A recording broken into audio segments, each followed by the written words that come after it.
13:34, estamos en Decime la Verdad, Políticamente Rock.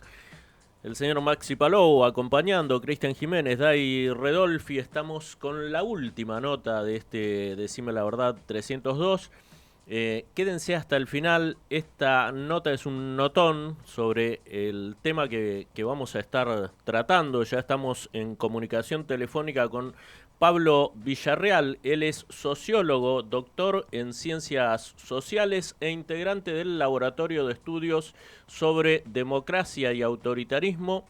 LEDA se llama el laboratorio, o sea, las siglas, dependiente de la Universidad de San Martín. ¿Cómo andás, Pablo? Buen día. Hola, ¿qué tal? Buen día. Un gusto estar acá con ustedes para hablar de estos temas y un saludo a toda la gente que está escuchando.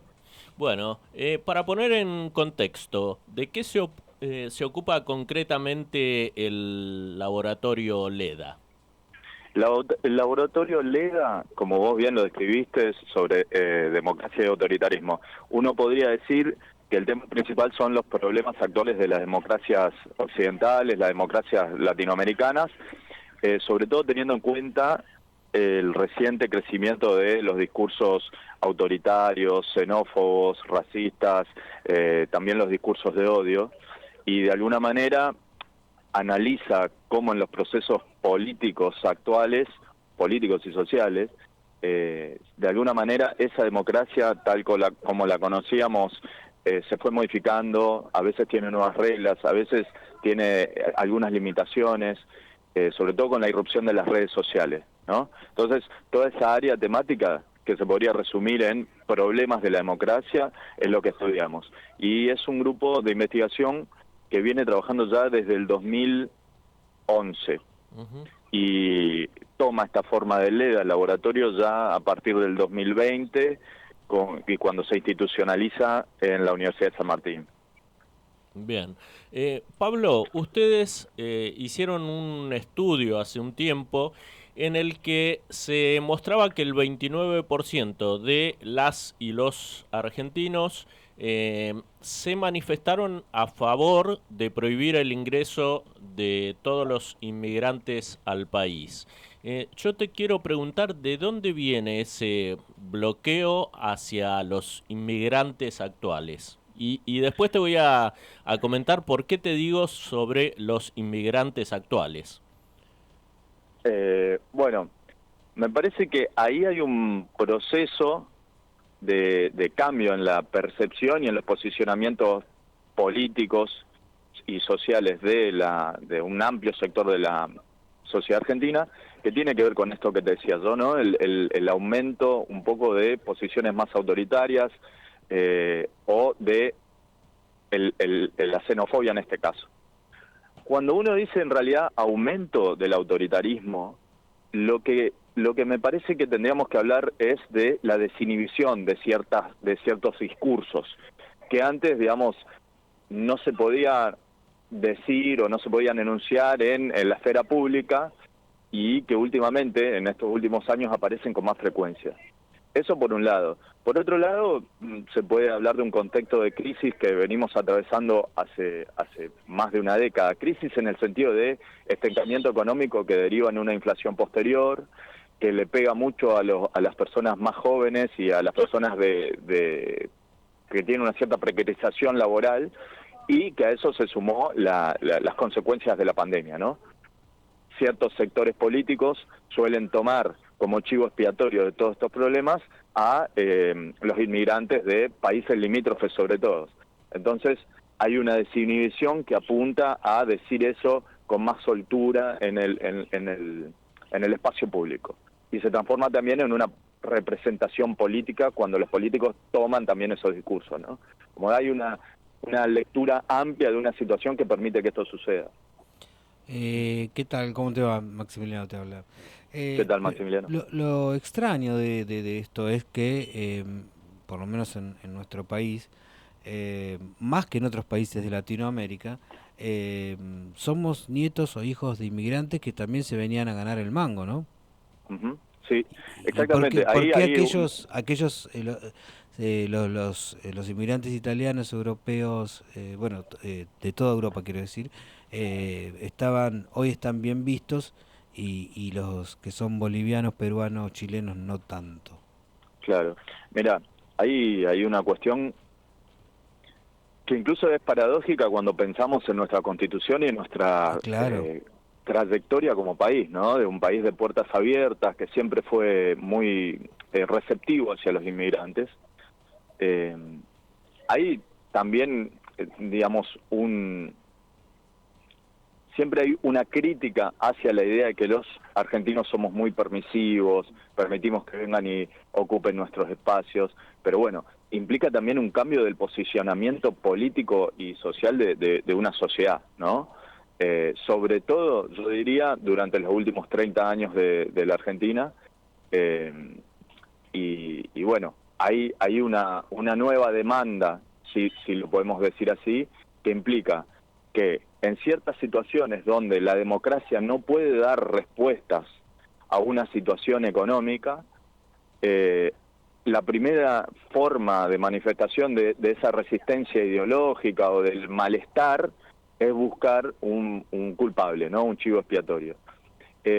Esta cuestión de la xenofobia, por ejemplo, si ustedes lo piensan, es mucho más fuerte en Europa con la inmigración africana y la crisis de la inmigración, ¿no? Que forma hoy en día un elemento central de las disputas ideológicas en torno a cómo las nuevas derechas y los sectores autoritarios avanzan en Europa. En Argentina esto está un poco más diluido, pero forma parte de una, por decirlo así, constelación de posibles culpables de la crisis económica argentina, que incluye a los inmigrantes, incluye a los planeros, por ejemplo, y de la última gran chivo expiatorio es los políticos en general, ¿no? Entonces, ahí hay como una playa de una constelación de posibles chivos expiatorios, ¿no? Y esto de la globalización conveniente al establishment, no la globalización total, ¿no? Porque la globalización a mí me suena a que las fronteras son antiguas y deberían ser antiguas para también los inmigrantes, ¿no? Mira, es interesante lo que decís. Vamos a pensar un poco en el proyecto de sociedad global, ¿no? Si uno piensa en el proyecto de sociedad global, así la globalización, uno tiene que decir que la gran promesa fue durante los 90, ¿no? Cuando empezaron las reformas neoliberales, la Unión Soviética se disuelve, cae el muro de Berlín, la gran promesa era de un mundo abierto a la circulación constante, la inclusión, el mundo de los colores unidos de Benetton, Claro, ¿no? ¿Se acuerdan de exactamente. eso? Esa promesa, sobre todo después, dos momentos son importantes para la ruptura de esa promesa.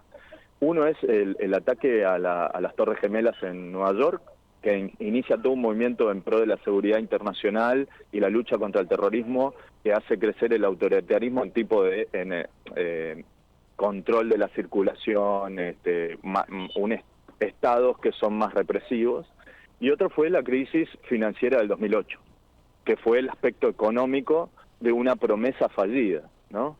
Entonces, imagínense que hay un dato muy interesante, que es, cuando cae el muro de Berlín, en el mundo había muros que dividían fronteras por cuestiones políticas, raciales, xenofóbicas, había 15, y hoy hay 70. Entonces quiere decir que esa promesa promesa neoliberal o promesa del último liberalismo falla. Y hoy tenemos un mundo mucho más cerrado, mucho menos, donde la circulación es más compleja, pero a la vez hay una circulación enorme del capital que no tiene fronteras casi, y la población que va buscando los trabajos se desplaza de manera clandestina, hay inmigrantes ilegales en Estados Unidos y reciben el maltrato, la discriminación de esos países. En esto no hay que olvidarse, por ejemplo, que Trump llegó a la presidencia prometiendo un muro que se iba a separar Claro, a Estados Unidos de México. De México, sí. Entonces esos son discursos emergentes de una promesa incumplida, que hoy en día está muy patente en la población. Pero ¿qué es lo que sucede, no? Cuando uno piensa en términos ideológicos, lo que se suele decir es que el mundo suele ser opaco para las personas. Opaco cuando digo, nadie logra entender cómo funcionan las cosas, por qué sucede lo que sucede. Entonces se buscan explicaciones que a veces terminan en esto que digo yo, en chivos expiatorios, en teorías conspirativas, en ideologías reaccionarias. Entonces estamos viviendo ese momento, ¿no? De una gran promesa incumplida que busca explicaciones y muchas de esas son extrema derecha, autoritarias, violentas, etcétera. Bien. Pablo, me das el pie con esto que acabas de nombrar, pero antes de hacerte la pregunta, te quiero hacer escuchar un audio que no es muy largo, dura 27-28 segundos. Sí, a ver. Acá dice Esper, qué livianita que es el árbol. Bueno, ¿es de un plástico duro o no? Un polímero, sí. Un polímero, claro. El mismo que está hecho la pistola Taser. Bueno, vamos a ver primero vamos a ver... Qué gana de llenar agujero un delincuente, la verdad. No, igual eso no agujerea. Apunta te para doy la otro lado. 9 y tirá. Bueno, eso te quería preguntar. Qué gana de llenar agujero un delincuente, la verdad. No, Qué gana de llenar agujero un delincuente, la verdad. no, te doy la 9 y tirá. Bueno, eso te... Bueno, escuchábamos un audio recién y quiero hacerte esta pregunta. ¿Cómo se entiende que un precandidato a presidente acá en Argentina, como es José Luis Espert, haga este tipo de afirmaciones y que 4 de sus panelistas lo festejen así? Bueno, mira, hay una cuestión que tiene que ver con esto que yo señalaba al principio, ¿no? La desinhibición. Hace poco se hablaba mucho de que la nueva rebeldía era la de la derecha, ¿no? Como tenemos una derecha joven, rebelde, como que eso que antes formaba parte de un imago o una forma de ser de la izquierda, hoy es de la derecha. En vez de decir rebeldía, uno tendría que decir hay una desinhibición de los discursos que son más punitivos, de derecha, etc. Ahora, nosotros, en cuanto a esto de la desinhibición, en el 2013 hicimos una encuesta en la que mostrábamos que las posiciones autoritarias y violentas y punitivas en la sociedad argentina, esto fue en realidad, para ser más certero, en el AMBA, en la zona del AMBA. Había como una ideología punitiva muy fuerte, pero que no encontraba una manifestación política en el arco político. Estamos hablando de 2013. Entonces lo que decíamos, esto está ahí latente y lo que necesita es una expresión política que le dé cauce electoral, ¿no? Y después se terminó formando lo que fue el PRO, que retomó esas posiciones. Pero esto se va profundizando cada vez más en esta crisis irresoluta de la que yo hablo, y permite esa desinhibición. ¿Por qué puede decir eso? Porque hay una gran audiencia esperando que eso se diga, que eso sea dicho. Entonces, por eso puede también decirlo. No podemos hablar solamente de lo punitivo que es el discurso de un candidato, que de alguna manera también se hace eco y se sube a ese discurso, sino que también hay que entender que ese discurso existe porque hay una sociedad dispuesta a eso, ¿no? Entonces, ahí me parece que hay que poner el ojo también, en esa retroalimentación entre el discurso de un político y lo que espera la sociedad que se diga. Esto, por ejemplo, en la tradición crítica alemana, que los alemanes tienen una gran historia de violencia política, de discriminación, de exterminio y de genocidio. Esto es la figura del incitador, ¿no? El incitador a la violencia. Que, bueno, me estoy extendiendo demasiado, pero hoy, por ejemplo, en Alemania, sí hay una ley para regular los discursos de odio en las redes sociales. Y la figura clave en esa ley es la del incitador, la persona que desde el discurso incita a los demás a actuar de manera violenta, ¿no? Ahí hoy Espert estaría ocupando ese lugar. Bien, y hay un canal en el medio. Hay un canal en el medio también. Bueno, sí, sin duda. Eso tiene que ver con un problema también de cómo fue cambiando la esfera pública en Argentina, ¿no? Cuando digo esto, solo voy a tratar de ser resumido, pero antes, digamos, hasta los años 80, los canales de televisión y las radios intentaban llegar a toda la población. Entonces solían tener discursos más moderados. Hoy son canales de nicho. Entonces La Nación Más tiene su nicho, Crónica tiene su nicho, C5N tiene su nicho, etcétera. Y ahí cuando buscan los sectores, a las audiencias de nicho, los discursos suelen profundizarse, ¿no? Como hacerse más extremos. Por eso La Nación, que hoy me parece que es el canal que más expresa ese punitivismo y autorismo social, incluso más que Canal 13 y que TN, es donde esos discursos aparecen, ¿no? Qué bueno sería copiar algunas cosas de Alemania, como esto que nombrabas, como la ley que tienen contra el negacionismo del Holocausto, como se podría poner acá contra el negacionismo de la dictadura. Porque después además todos estos dicen que hay que parecerse a Alemania, ¿no? Pero en algunas cositas nada más. Te quería preguntar, además, todo este discurso de la derecha también habla de el mundo libre, ¿no? ¿Hay un triunfo del panóptico de Foucault en nuestra sociedad hoy? Yo diría que no, digamos. Perdón que no, está bien, pero bueno. Pero diría que no, porque hoy estamos en sociedades donde, a ver cómo lo digo, el panóptico vendría a ser de un momento en que el control social se ejercía desde un centro e irradiaba hacia las diversas posiciones que necesitaban ser controladas, ¿no? Es una sociedad industrial. Hoy, sobre todo con la aparición de las redes sociales, el autocontrol pasa por los individuos mismos. Claro. Todo el tiempo, por ejemplo, en un mundo que vos decís como panóptico, los datos que uno le daba al poder o a los sectores de poder, pongamos una empresa transnacional importante, dependían de que la empresa venga a buscar esos datos. Hoy todo el tiempo, a través de las redes sociales, estamos produciendo datos sobre nosotros mismos que después le sirven para generar ganancias a esas empresas. El control se da pero al revés. Claro, el control se da pero aportando al revés.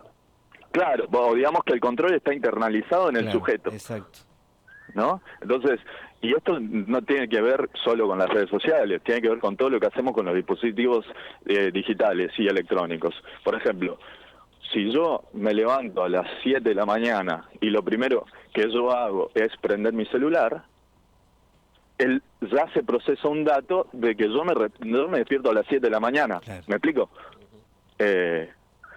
Y esos son datos que se procesan, que son propiedad de empresas transnacionales y gigantes, que esto es importante también.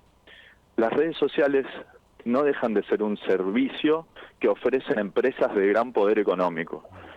Hay estamos atravesando también un momento de abandono de la inocencia con respecto al rol que juegan en la sociedad las redes sociales, ¿no? Porque en algún momento aparecieron como el espacio de democratización de la palabra, en el lugar donde todos íbamos a poder participar, y el momento más épico de eso fue el momento de las primaveras árabes, ¿no? Donde se decía, bueno, la población árabe se está movilizando y las redes sociales ocuparon un lugar central ahí. Hoy en día estamos viendo el lado B o el lado oscuro de las redes sociales, en el sentido de que son propagadores.